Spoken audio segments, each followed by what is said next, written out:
Hello, and welcome to Follow Your Curiosity, where we explore the ups and downs of the creative process and how to keep it moving. I'm your host, Nancy Norbeck. I am a writer, singer, improv comedy newbie, science fiction geek, and creativity coach who loves helping right-brained folks get unstuck. I am so excited to be coming to you with interviews and coaching calls to show you the depth and breadth both of creative pursuits and creative people, to give you some insight into their experiences and to inspire you. Today I'm talking with Sam Kimberle, facilitator of the Creative Life Scholars, which offers a new spin on the traditional book group.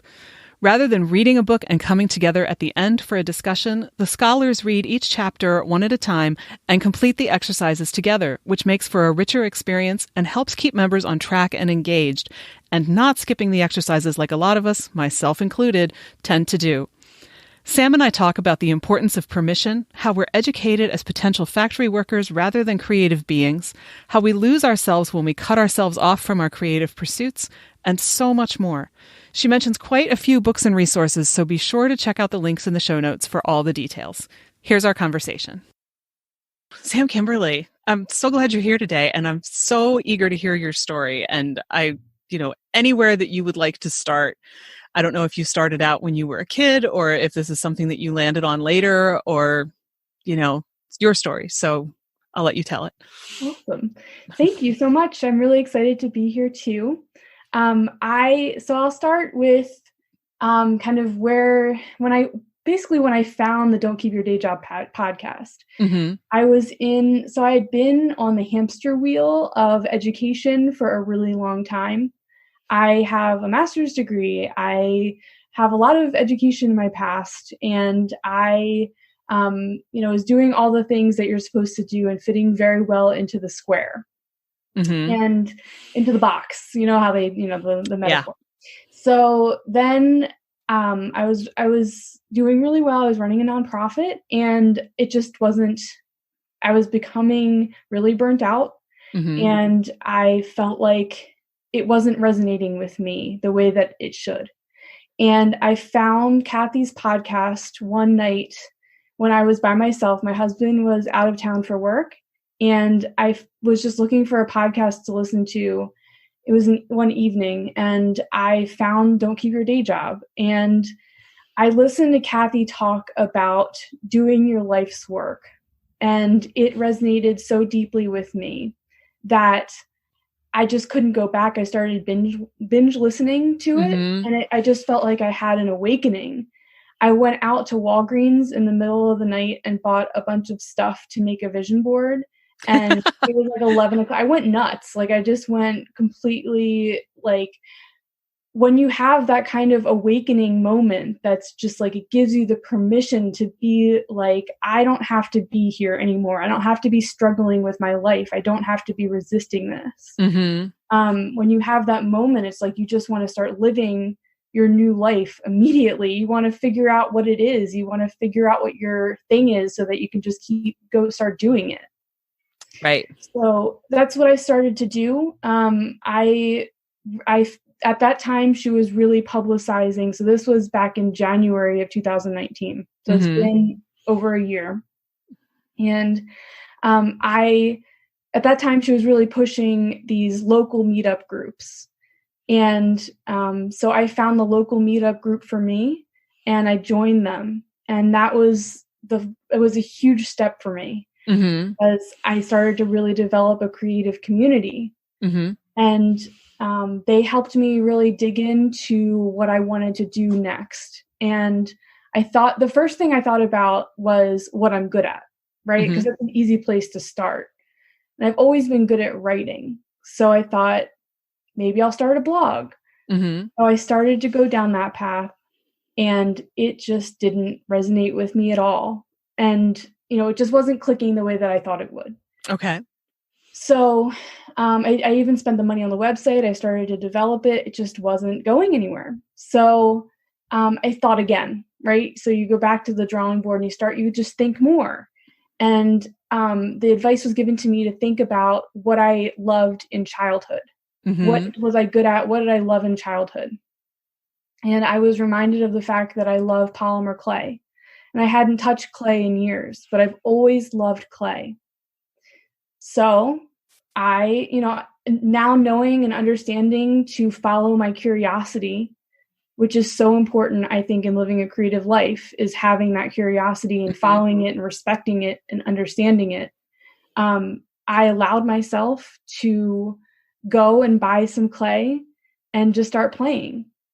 And that led to me thinking about, okay, what do I want to do with this? Well, I love jewelry. I love making things. I love making jewelry. And that's an easy thing for me to do. I love going to festivals.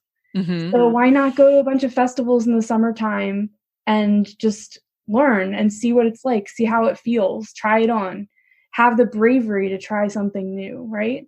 Well, that's beautiful. So, yeah. Yeah. So that's what I did. And I just took one step. I went to my first show. It ended up being much bigger than I thought it was going to be. Ooh, nice.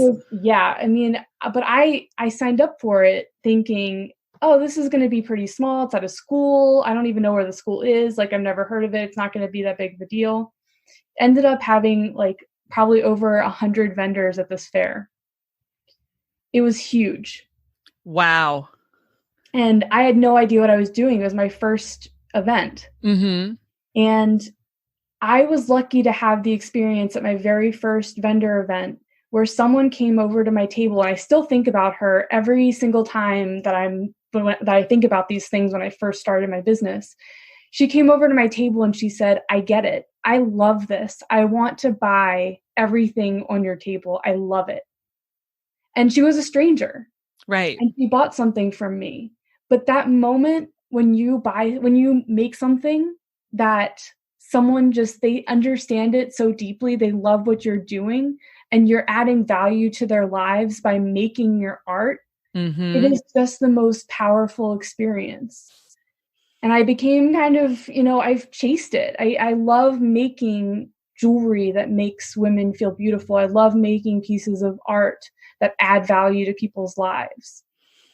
So I started doing my art, and I still have that business, and it's called Sam Kimberle Designs. So that's one facet of what I do. But of course, I keep experiencing different things and following my curiosity. So how did that lead into the group that you're running now? Yes. So when I decided to finally leave my 9-to-5, I knew that it was going to be hard for me, not having a community of people, of creatives, that understood what I was doing, because I was very involved in a community of people that did not understand what I was doing and the choices I was making with my life. So I had heard about The Artist's Way, which is a book by Julia Cameron. I had heard about it, and I had heard that it's a great book to read in community. So I did actually find a place to blog. I found a place to put my writing. It's called medium.com. And I still write on Medium. But it's really easy to start writing there. And so I started writing there, and I wrote a post on Medium. I just said, I want to read The Artist's Way, and I want a group of 15 people maximum to read it with me. And strangers just started emailing me and saying that they wanted to join me. So I ended up with 15 people that I did not know in a group, and we all just started reading The Artist's Way together. And it was an amazing, beautiful experience. I bet. So that's, when we finished The Artist's Way, I didn't want that experience to end. So that's when I created more book groups for this year. And I just never thought that it would be my main source of income or the main thing that I wanted to do with my life until I went to the Glow Retreat with Kathy Heller, who is the host of Don't Keep Your Day Job. I went to her women's only retreat just a couple of months ago. And I realized at that moment, when I went across the country to California, I realized at that time that doing this kind of work, creative work, working with people to release their creativity, to understand themselves as a creative person, is really the work that I want to do. Boy, are you singing my song. really are. It's funny because, I first encountered The Artist's Way back in 1996. I had been abroad for 6 months, and my brother, who's a couple years younger than me, had emailed me right before I came back. And he did not tell me, as I recall, he ordered me to go to the bookstore and, pretty much as soon as I got home and buy a copy of this book. He's like, you are going to do this book. And I'm not sure now that I'm thinking about it if I ever did the whole thing. Right. But, because I did not have a group. And back in 1996, not quite so easy to find a group or even to realize that such a thing might exist. But, just the concept of the morning pages, which for people who don't know this book, is she has you write 3 longhand pages every morning to sort of clear out your head and see what comes up and all that kind of stuff. I find that so fascinating, though I'm much more of a do them in the evening to clear out my head so I can sleep kind of person, which I'm not sure how she would feel about that, but I'm also not sure I care. I think it's really just about getting the flotsam and jetsam out of your brain as much as anything else. And also the artist date I thought was such a totally cool idea, but I had not thought about that book until about 2 weeks ago when I was visiting my brother. And there it was sitting on the end table in his living room. And I picked it up and I started flipping through it and just reading random bits of it. And I thought, oh my God, I forgot how good this book is. Because it really is amazing. Even if you just read the quotes that are in the margins, it's amazing. But the rest of it is totally phenomenal too. It is. And that's why we're doing it again this year. We're doing it again starting in August. And the first time you go through it, it's so shocking, kind of. It brings a completely different perspective to your life. And after I got enough into it, I realized that I wanted to do it again.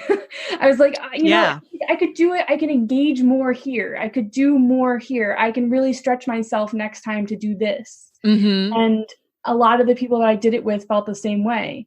Like the 4th chapter, the 4th week of The Artist's Way is Reading Deprivation Week. And that was one of the things that I landed on the other week. And I thought, this sounds so interesting. So do tell. So I actually ended up writing an article about Reading Deprivation Week and our experience doing it, because in the original book, it's really just about reading in books and reading articles and reading that kind of thing. But when I read it with our group, I said, guys, I think that, because it was written so long ago, we didn't have social media when the book was first written. And I was like, we really need to expand this. We're not going to do social media. Like, everyone's signing off of everything. If you're able to do that, that's what we're doing. No Facebook, no Instagram. I did allow myself to have Pinterest, but we completely erased, or we limited our access to emails, no reading at all. And I wrote about that, and the article was actually featured in a newspaper. So I have that as well, online publication. So what I wrote was featured by someone else. But that experience, I said I allowed myself to have Pinterest, but what if I didn't? Right. So those are the questions I started asking. What could I stretch myself more? Because I was so afraid. I'd never taken any kind of social media break that wasn't in my realm of thinking. It completely stretched me into my comfort zone. And it's funny because I read that, and I've noticed in the last couple of years, I used to read all the time, and then I did my MFA. And I've had a much harder time getting myself to read books since then, which sounds terrible and feels terrible, actually, when I think about it. And I think it's because for 2 straight years, I had to get through a book every week. It was not an option.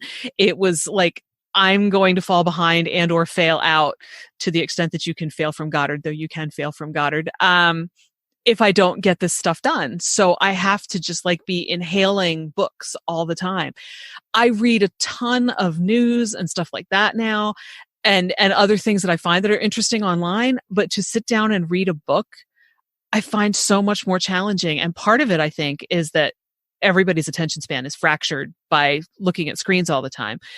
And part of it, I think, was the overload from that, which you would think would have passed by now. It was 11 years ago I finished that degree. But I also read a lot at work because I'm an editor during the day. So I'm proofreading stuff and all that kind of thing. But I keep, especially in the last few days, I find myself thinking, what did we all do before we had mini computers in our hands or our pockets or our bags at all times? What did we do? Trying to think back to when I had a computer with a dial-up connection, and even before I had the computer, what did I do? How much TV did I watch? Probably more than I do now because I hardly watch any anymore. How many books did I read? How much time did I spend with friends, going out, doing things, even just on the phone with a friend if it wasn't convenient to go out? How much more human interaction was there? How much more thoughtful time was there with a book or with my own writing or with anything like that? Because I feel like compared to even 20 years ago, it's a completely alien world that we're in. And the whole, reading deprivation is not quite the same thing as put away all your screens, but there's an awful lot of overlap there. Oh, there is, absolutely. And I feel like we've forgotten how to be in any purely human way without those things. I was watching a period drama with a friend of mine last night set in like the 1850s. And I had the same thought while I was watching it. It was like, you aren't distracted by screens. You have people who come to call because that's how you entertain yourselves, and the newspaper. And you're not sitting here staring at all these things, especially the things that make you angry or cranky or whatever all the time. And I'm not always sure that we really have it better. I completely agree with you. I thought you might. It's so hard. It's because we're so addicted to our screens too. It's like a security blanket now that, you walk around and you have this thing in your pocket that can distract you and numb you from any social experience that you might. Yes. But there's a lot of cost. There's so much cost associated with it. And you definitely mentioned a lot of the big ones, but it's also just general fatigue. We're so tired. Reading all the time, just having content put in our faces all the time is exhausting.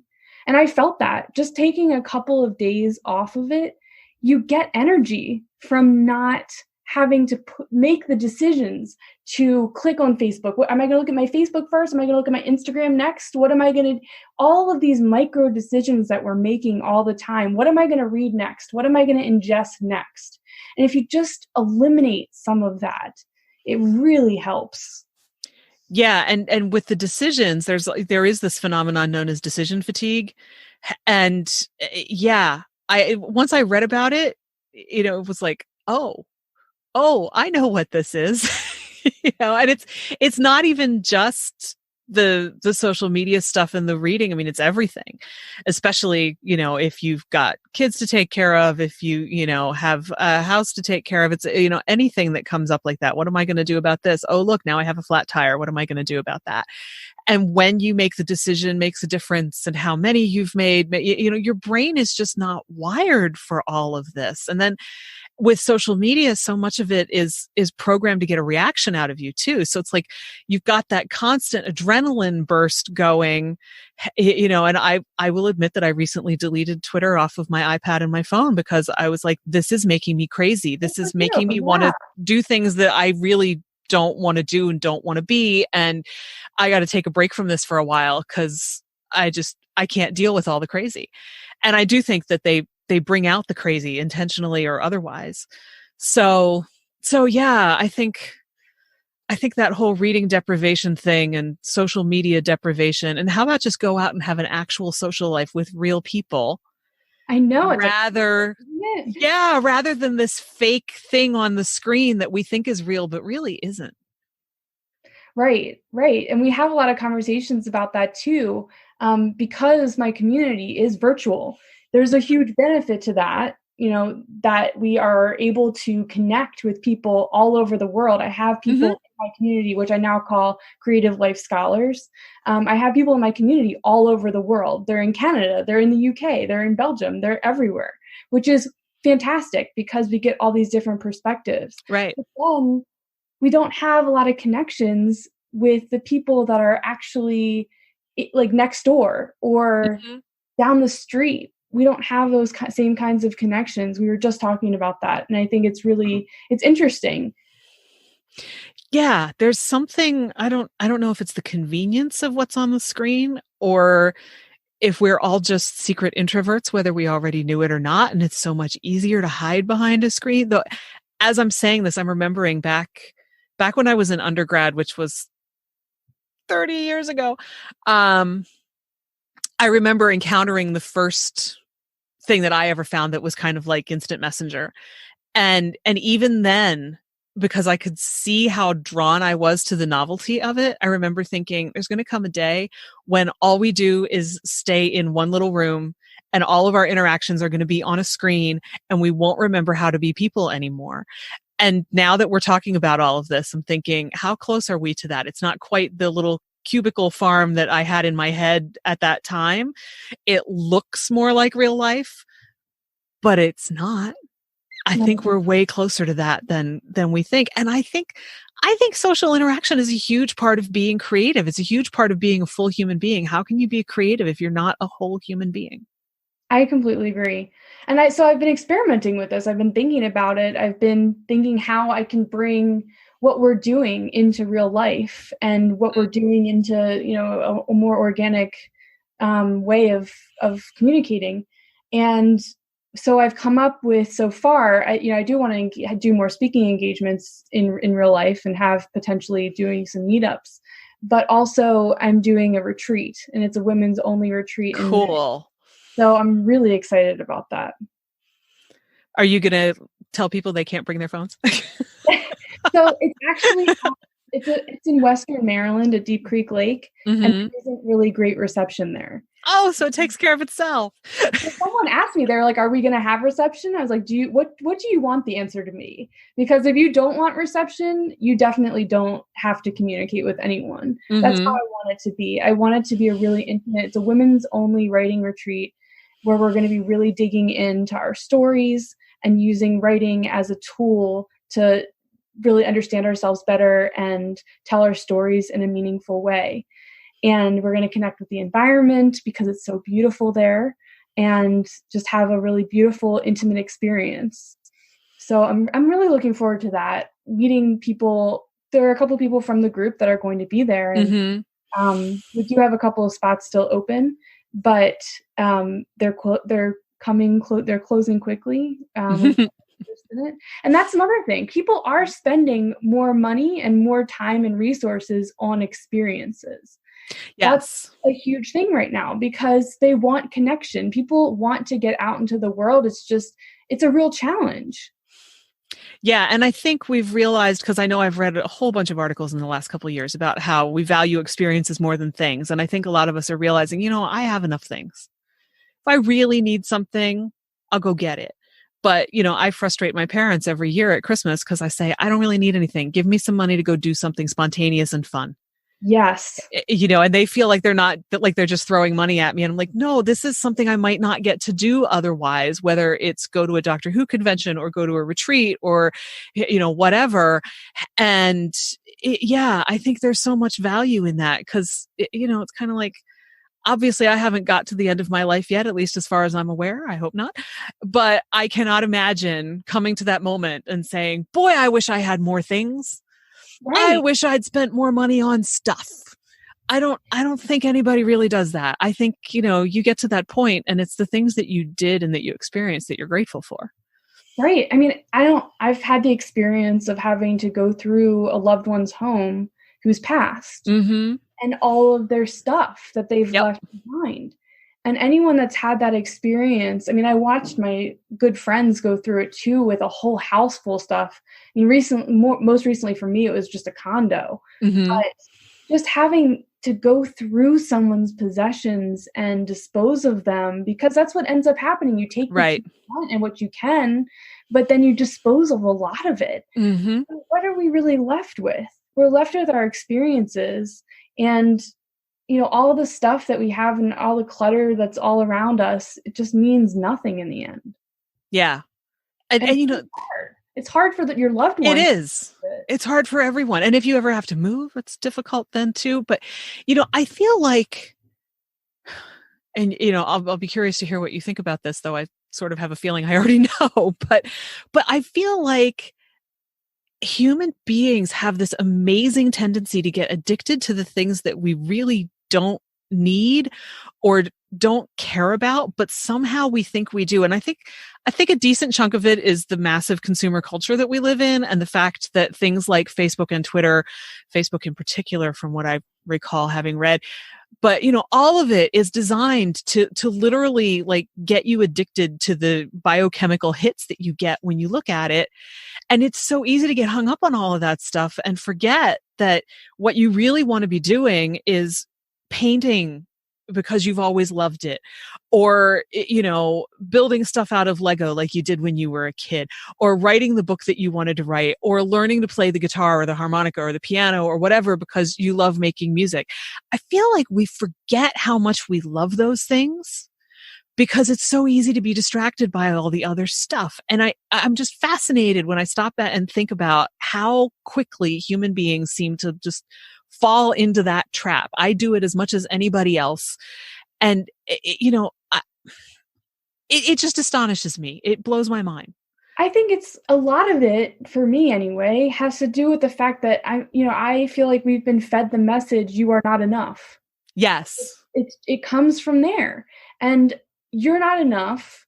And then whatever I have to sell you is going to make you feel like you are enough. And then it never does. And it never does. But we just do this subconsciously.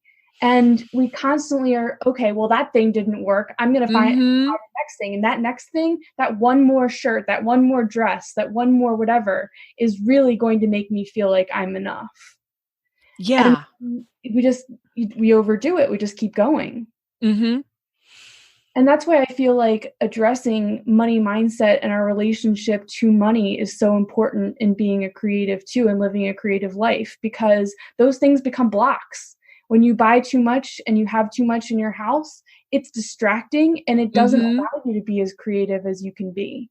So, and also, being able to understand your relationship to money allows you to be a successful creative. So that's another reason I feel like having those conversations is so important to living a creative life. It's not just about making art. It's about understanding yourself and bringing your whole self to the table all the time, living your full self.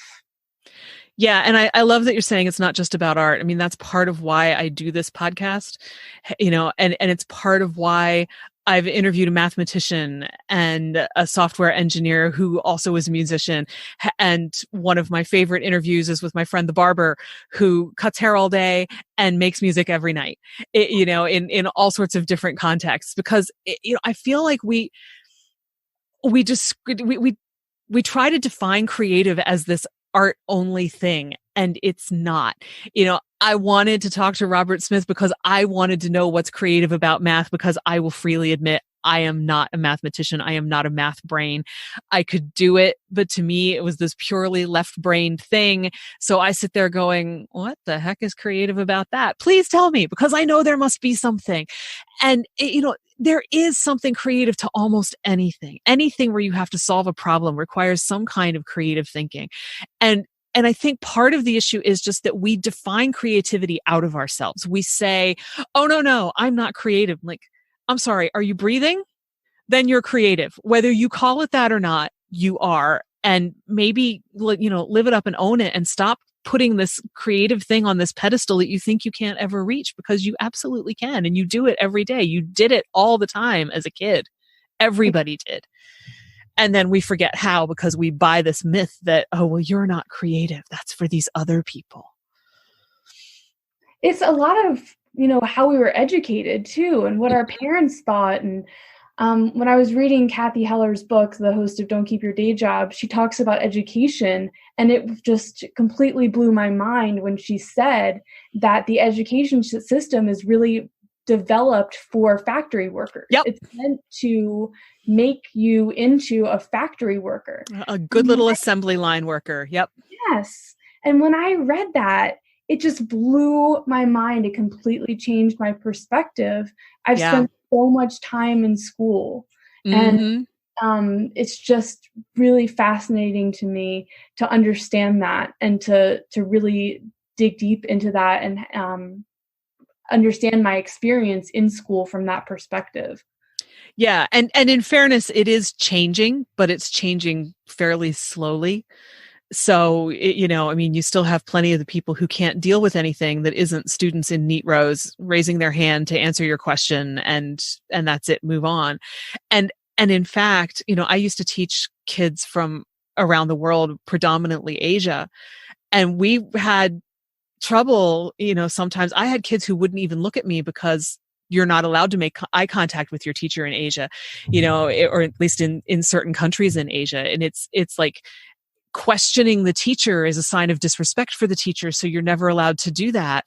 And when they would come here, we'd be like, no, ask questions. What do you need to know? And it would just absolutely freak them out.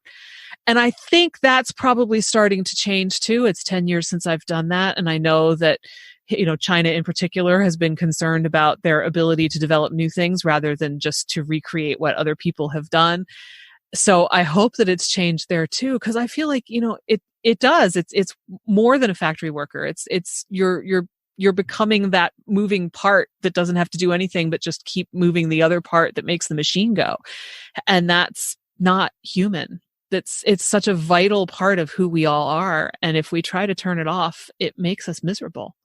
It does. And that's why I think that's really why we have so many people that are struggling with, I mean, it's not the only reason, but it's a factor, sure, why we have so many people that are struggling with depression and anxiety. Yes. Because they're not living their truths. They're not living what they're supposed to be doing. They're not living their life's work. And, Yeah. the only person that you need permission to do that is you. Yes. But it's so hard for us to give ourselves permission. It's so much harder than it is to give it to somebody else. And it seems to work so much better when someone gives it to us. I know. Isn't that amazing? Yeah. And also, they're the same people that, took it away. Yes. The people, we've got these people that have taken it away from us, and then we think that we need someone else to give it to us. It's so strange. Yeah. And then you sit there and you say to yourself, what's wrong with me? I'm not, 15 and not able to make my own decisions anymore, or 5 or whatever. But I think that just gets so beaten into us as kids that we need permission.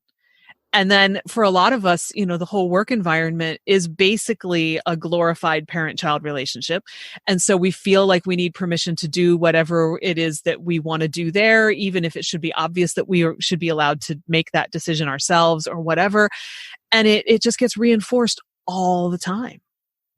Absolutely. I completely agree with that. And I've been doing some work with human design.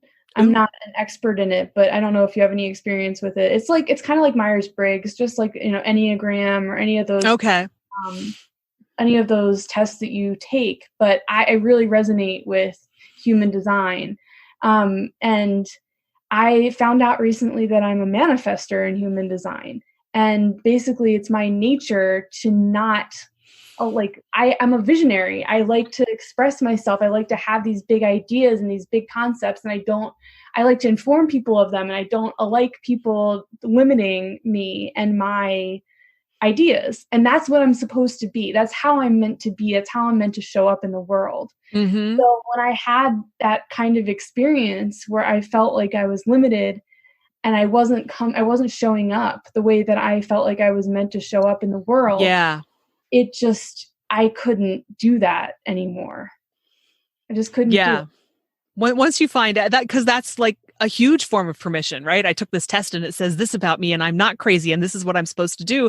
And now I feel like I can go do it. Yes. Yeah. And once you feel like you have that permission, trying to stick yourself into somebody else's box is a lot harder. It is, really. I mean, all these events, Finding Kathy's podcast, just all that self-discovery is when you start to really understand yourself, it really gives you permission to do what you're meant to do and be yourself. But you have to start with understanding yourself, and the school system isn't really designed for that. No. You don't find out things about yourself, really. I mean, I was lucky. I really was. I attended a private school. I went to an all-girls school. There's a whole different subset of issues being a woman and facing these issues, right? But I really was lucky in growing up in a very empowered environment. But I know that a lot of folks don't have that same kind of experience. I'm dyslexic. So the fact that I was able to progress so much in my career and in my education, and I love reading and I love intellectual conversation. Not all people that have my disability are able to say that, are able to do that. And, I feel very lucky that I was able to grow up the way that I was. But still, there were still those biases where it's like, okay, well, you're smart, so you don't need to be an artist. Don't go to art school. That will just limit you. Yeah. So don't do that. Focus on the fact that you're smart. Write, read, study, keep going in school. That's what you need to do. You need to just keep going. Yeah, and we get these messages that say, this thing is good enough, this other thing is not good enough, because the whole myth of the starving artist, which is one of the things I love about Kathy Heller, is that she figured out how to, make some serious cash as a musician through a non-traditional path by licensing her music and figuring out how to do licensing for other people.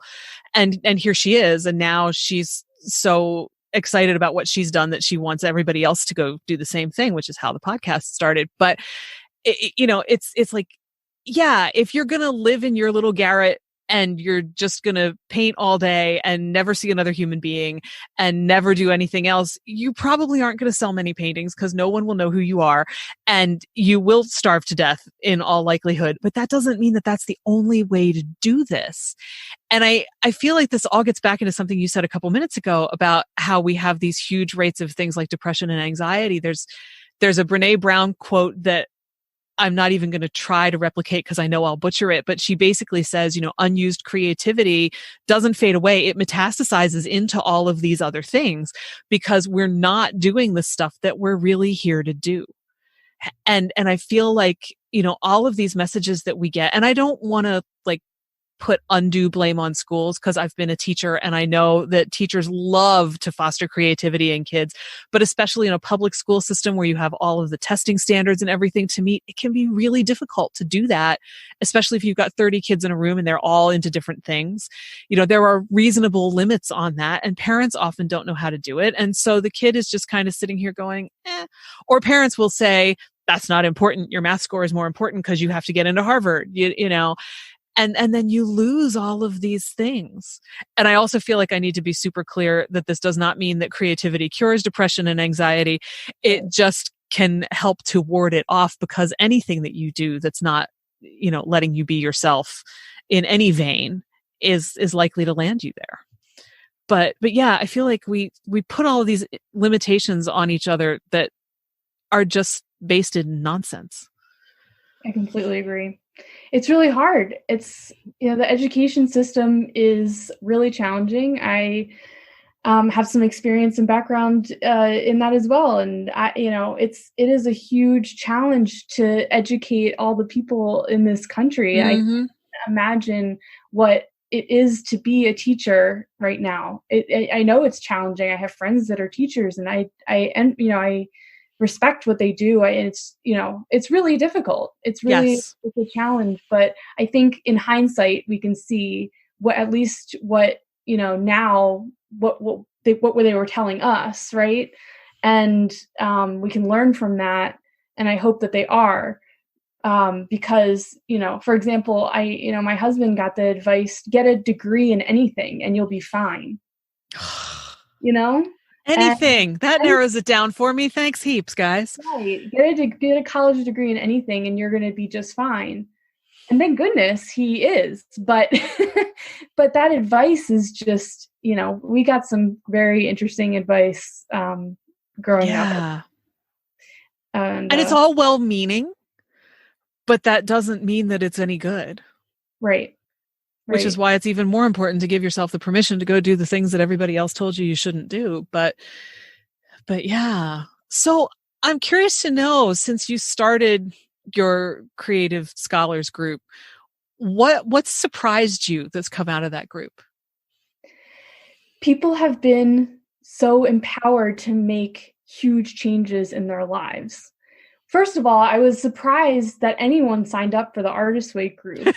Like, I just put something out there and 15 strangers came together. I literally knew one person. Mm-hmm. One person from my own network joined, and the rest of them were basically strangers to me, mostly strangers to me.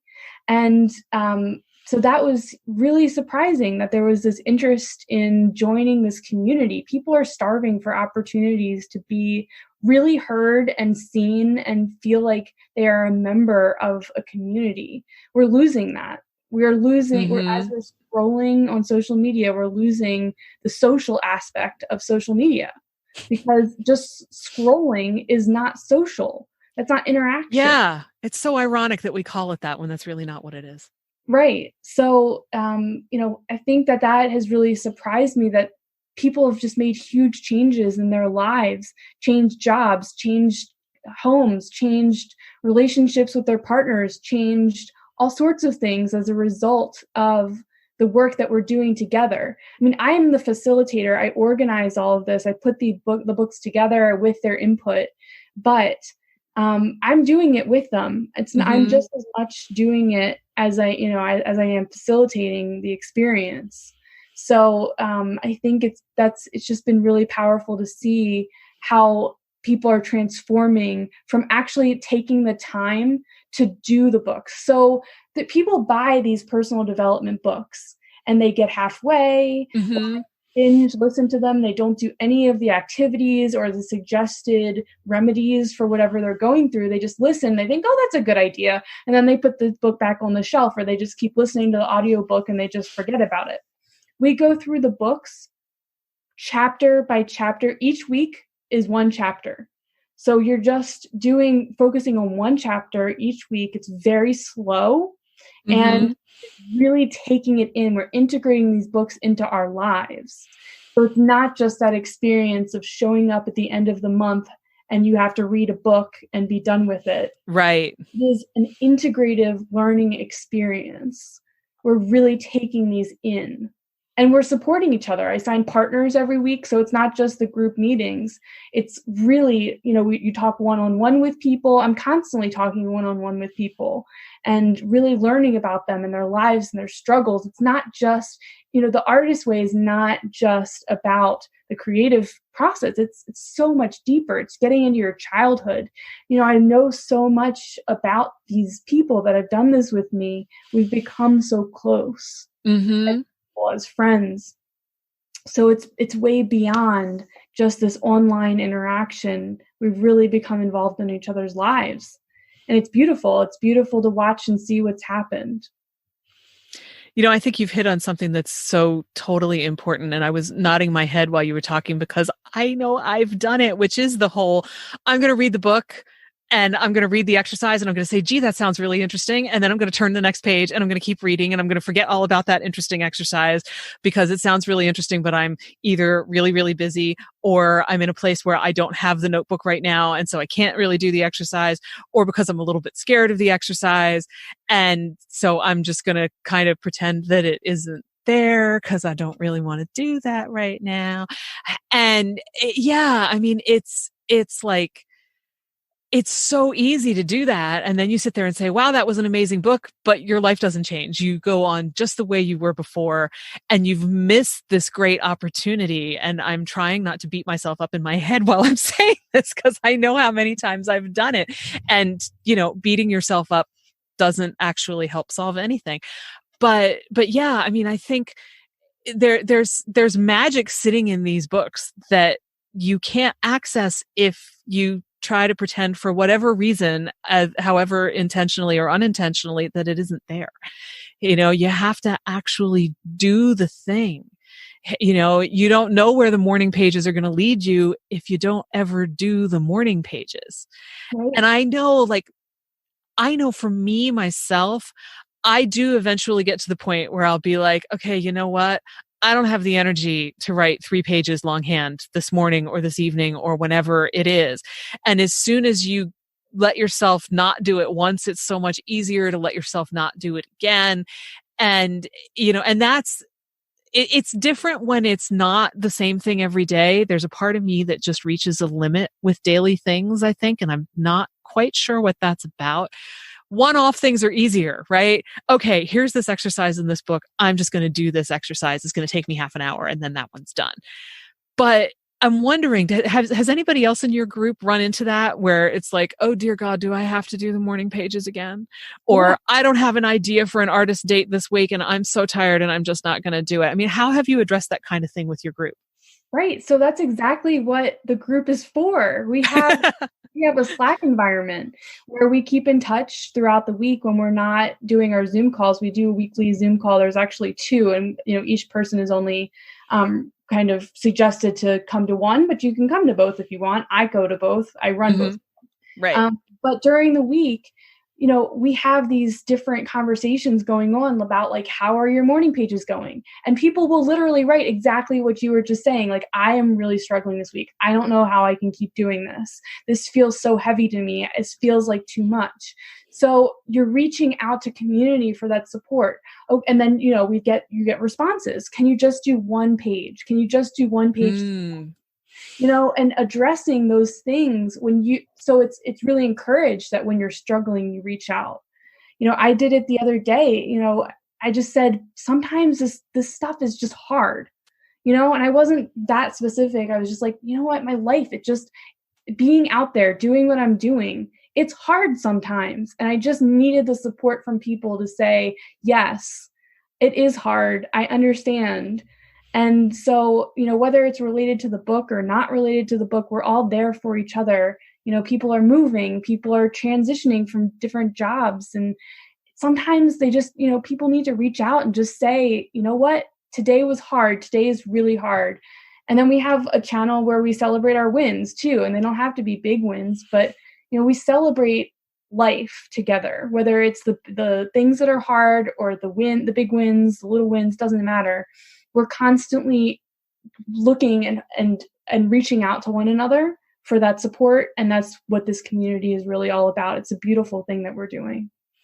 It's really hitting me how much of my own issues with things like that are because I've tried to do them by myself as we're talking. It's so clear to me hearing you say this. And also I feel like it's going back to that permission thing. Like, it's okay to be human. You're not going to do it perfectly because we get so hung up on doing things perfectly. Absolutely. It's so true. And it makes it even harder for us to just reach out and just try something.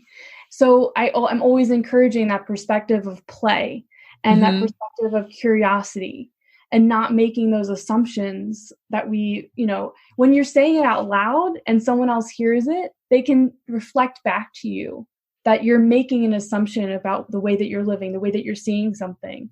And when you're doing it on your own, you just don't realize those underlying assumptions that you have, and to question them and to have curiosity about where they came from so that maybe you can address them differently or have different feelings about them. Mm-hmm.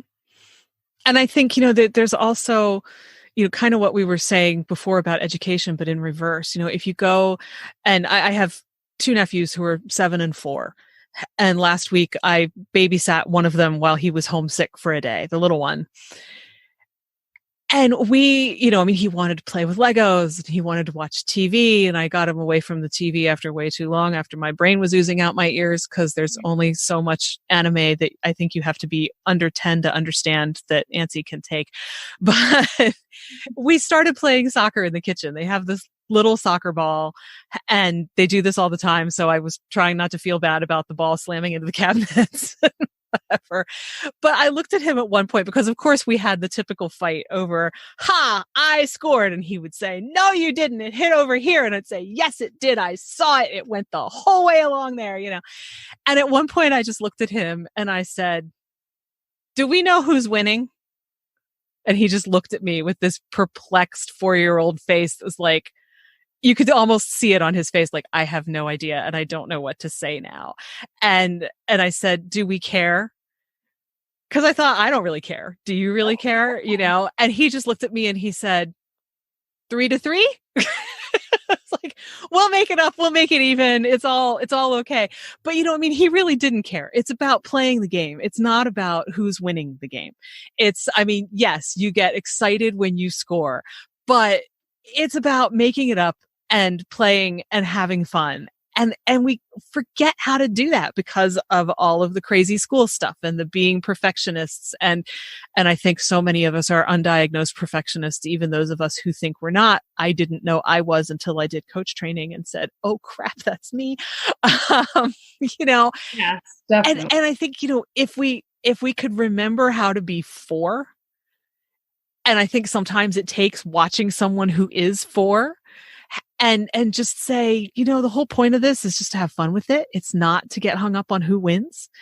We're just having fun. We're just knocking a ball around. And I know I said he was sick. He really wasn't that sick by then, obviously. But you know, it's just like, we're just having fun. We're doing something that is not watching crazy cartoons that make no sense. And letting that energy come out. And, you know, I mean, we sit at desks all day, you know, we sit at desks, we sit in our cars, we go to the grocery store, we take care of paying bills, and we don't just go play soccer in the kitchen and decide we don't care about the rules or about who's winning. Right. Because we don't know how to have fun. It's like you were saying before about play. Yeah. So part of Kathy's book, I forget what chapter it is now, but she asks people to play. It had to have been one of the first 4 chapters. It was probably like chapter 3 or 4. It doesn't matter. Anyway, she asked people to play. Go play. That's like one of the activities in the book. And so we were talking about this in my group, and people were saying what they were going to do to play. And I realized at that moment that adults don't understand what it is to play. Mm-hmm. They don't understand what it is to laugh and have that kind of laughter where it's just silly play in your life. And so that's why, you know, I go off of what's going on in the group, and I created a challenge for February. It was called the Laughing Challenge. And I created a whole environment in our Slack environment where we were sharing different things that were making each other laugh. That was the whole point of it. Just to have more experiences of deep laughter and to really take note of how and when you were laughing, and to bring more of that into your life. You know, people were talking about how January was like 700 years long and felt like the deepest, darkest, longest month. And I completely agree.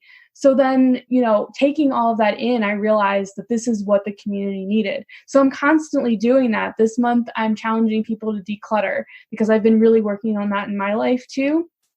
So I created a Facebook group for the Creative Life Scholars, and I'm inviting everyone in my community, everyone that I know into this group so that we have a bunch of people supporting us and supporting each other to declutter this month.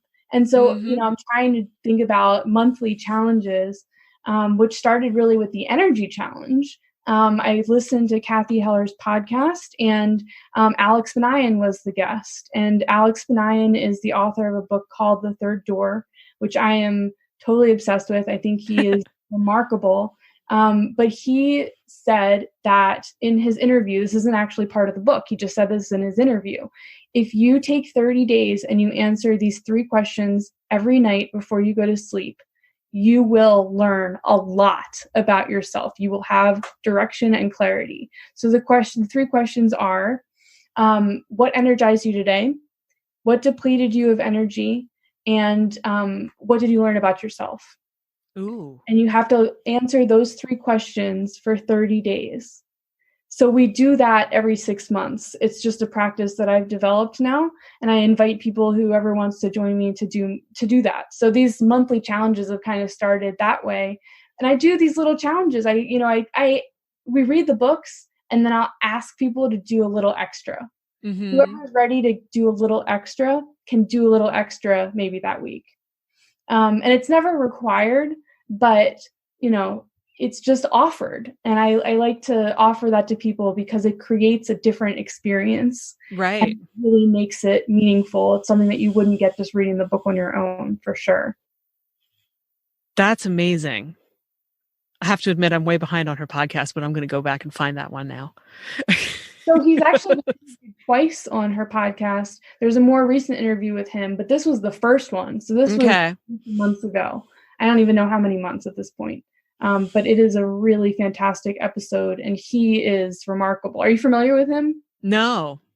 So if you don't mind me. Go ahead. So Alex Benayan is really actually fairly young. He was in school to become a doctor, and that's what his parents wanted him to do, and he just wasn't resonating with it. And he had been talking to his friends about education generally, and he asked them, if you could be educated by anyone in any topics, who would they be? So Lady Gaga for music, that's who he wanted to learn music from. He wanted to learn about economics from Gary Vaynerchuk, I think it was. I might be getting something wrong. But anyway, so he wants to interview all these people. That's what he wants. He wants to learn from the best. That's what he wants. And so he gets this opportunity to go on The Price is Right. Right before his exams for college. He gets the opportunity to either study for his exams or go on The Price is Right. And he instead decides to go on The Price is Right. He's never even really seen an episode of The Price is Right. He just decides to go on it. He ends up winning The Price is Right. This is not spoiling it because there's so much more to his story. I'm just going to tell you. He ends up winning The Price is Right. He wins all the money, quits school, and decides to go on this adventure, 5-year adventure, he's a no one. He's a college kid. He ends up interviewing Lady Gaga. He interviews Bill Gates. He is amazing. He's no one, and he interviews all these people. He gets to spend time with all these people. And he calls it the third door because he says that there's always 3 doors to get into something. He likens life to a club. Anywhere that you want to get in with gatekeepers is like a club. There's the main door where everyone's standing in line, and it's really unlikely that you're going to get in that way. But that's how most people spend their lives, just spending time in that long line. There's the line that celebrities get to use. And if you're a normal person like, us, we don't get to use the celebrity line. And then there's always a third door. There's always a way to get in that's not the 2 obvious ways. And it might be, watching for the window to open and sliding the window open and crawling in, or, whatever it takes. But there's always some other way. If you've got your eyes open for it, there's some other way to get in that door, get in that environment with the people where you want to be in that club. And so it's just hugely inspirational. That book is amazing. I recommend it to everyone. It's fantastic. All right. Well, I'm going to have to add it to my list for sure. So how do you take that idea and use it, if you use it in your group? How have you guys applied it? That's a really good question. I think I haven't explicitly applied it. It's probably impacting me subconsciously, but I think it goes back to permission again. So everything seems to be about permission, doesn't it? Right. You have to be able to live outside of expectation and take everything into your own control, into your own hands. And I think his book is such a fantastic example of that. He was supposed to be a doctor, living this life of, chasing these people down that he wanted to be in their presence and learn from. He really took his own path. And I think that he's just another example of making it. You can do it. We can all do it if you have a strong enough conviction within you to be able to do it. All right. That's a lot to think about. And I'm wondering too, before we wrap things up, we talked about how your group has impacted the people who are in it. How has it impacted you? Well, I never thought that this could be what I was doing my main thing, right? My main focus. And it's really made me see that what I'm doing is extremely valuable for people. They resonate with my message. They resonate with this idea of living creatively. And a lot of people have that same problem that you were talking about, that we were talking about before, of just picking up a book and not really learning from it. And I feel like it's just, I'm trying to serve. I think that is a huge message that we're all trying to give in the way that we're meant to, right? And for me, I feel like I've really found that thing in doing this group, in creating Creative Life Scholars. I've really found the voice that I didn't have before. I found the thing that I'm supposed to be doing right now. Mm-hmm. I'm growing it, and I never thought that that was possible. And I'm so grateful for people that are supporting me, people in the community. And so, yeah, I think that that's really, I'm just so passionate about what I'm doing, and I love it. And I feel like it's filling my life with meaning. And, I get on those calls and I'm just as vulnerable as anyone else. I'm not holding myself over or above anyone. Mm-hmm. And we just get into these amazing conversations that I'm so grateful that I get to have with people, and I get to learn their perspectives and what makes them tick and what they're going to go on and do, and have, that validity, that permission that they feel like they need to have to continue to do what they're doing. We get to support each other. We get to watch each other grow. Even when we take steps backwards, we get to watch each other grow. And I think it's amazing. It sounds amazing. And I think, the steps backward is important. I think sometimes that's part of growing. I think you can't always just move forward. Sometimes you learn more when you move backward. I definitely, I think, and also growth is not comfortable, right? Ain't that the truth? You can't live in these comfort zones and grow.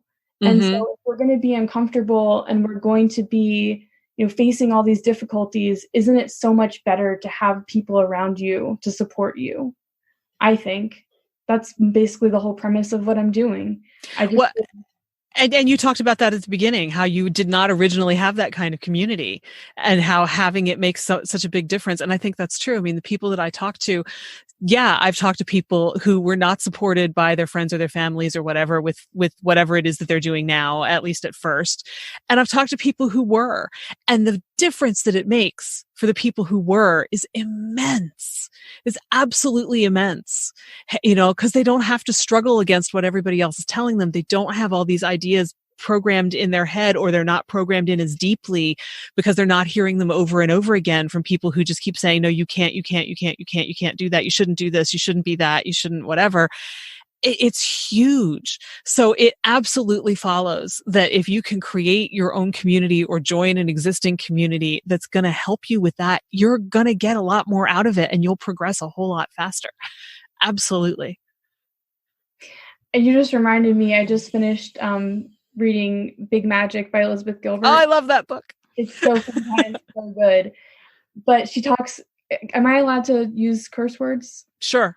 Okay. She talks about the shit sandwich. Yes. And, everyone has to eat a shit sandwich. Whatever you're doing comes with a shit sandwich. And it's just what flavor of shit sandwich, everything that you want to do, whether it's, if it's writing, you're going to be rejected. And that's the shit sandwich that you're going to have to eat over and over and over again. And if you don't like the flavor of that shit sandwich, then you just can't be a writer. You just can't keep going. So, we have to understand that and empathize with one another, and really figure out what it is that we're willing to tolerate in the art, and what we're willing to invest our time and emotions in. Yeah. And as you're saying that, you're also reminding me of one of the things that drives me crazy about writing advice. And I have to imagine that it happens in other fields too, that I just don't have as much experience with. But when we're talking about permission, there's the whole idea, especially in writing communities. So you've probably encountered this too, where, writers write, and writers have to write every single day. And if you don't write every single day, you're not a real writer. And every time I see somebody say that, and I think a couple of years ago, it was on LinkedIn, I think. And I got so upset about it that I wrote a whole blog post about why that's just bullshit. Because yes, if your job is to write, then you have the luxury of sitting down and writing every day, even if it's only for 5 minutes. Now, if your job is to write, you're probably going to do it way more than 5 minutes. But if you're a normal person who isn't a writer, because let's face it, not all writers are normal people. I took a course from Nancy Springer when I was in high school, and she said, one of the great things about being a writer is that people expect you to be weird.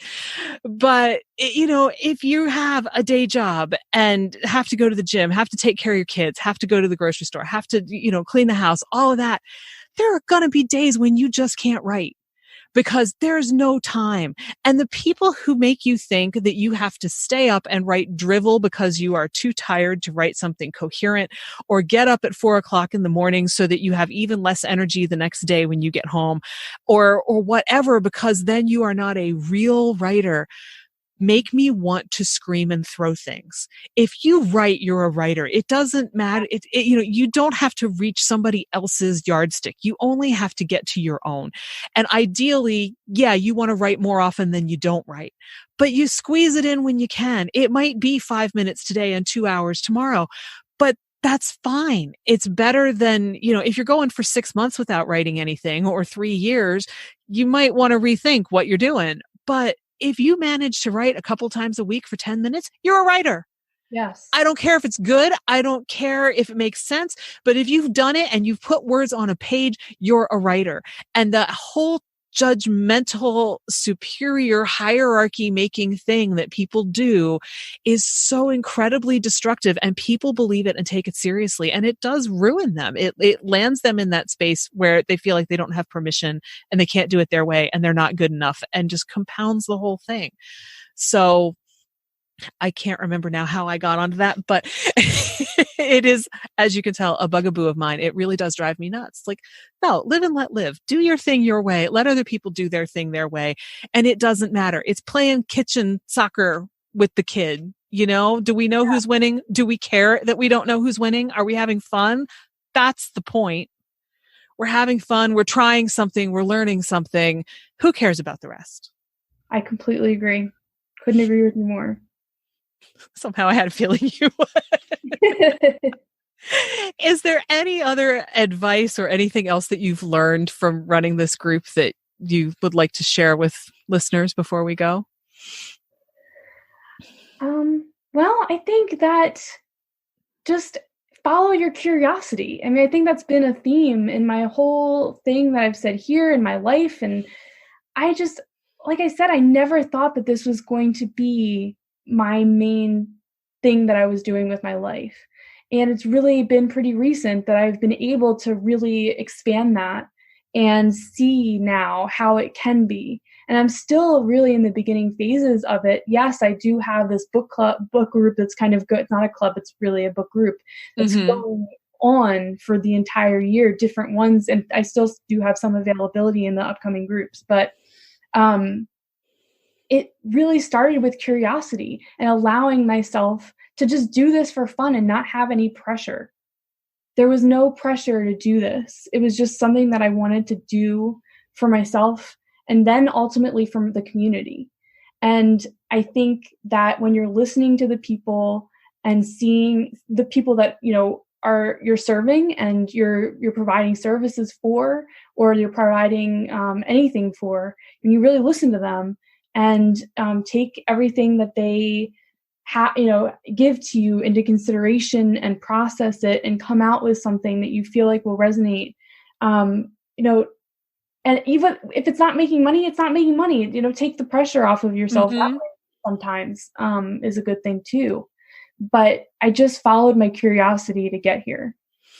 And I didn't pay her to say that as many times as she said it during this interview.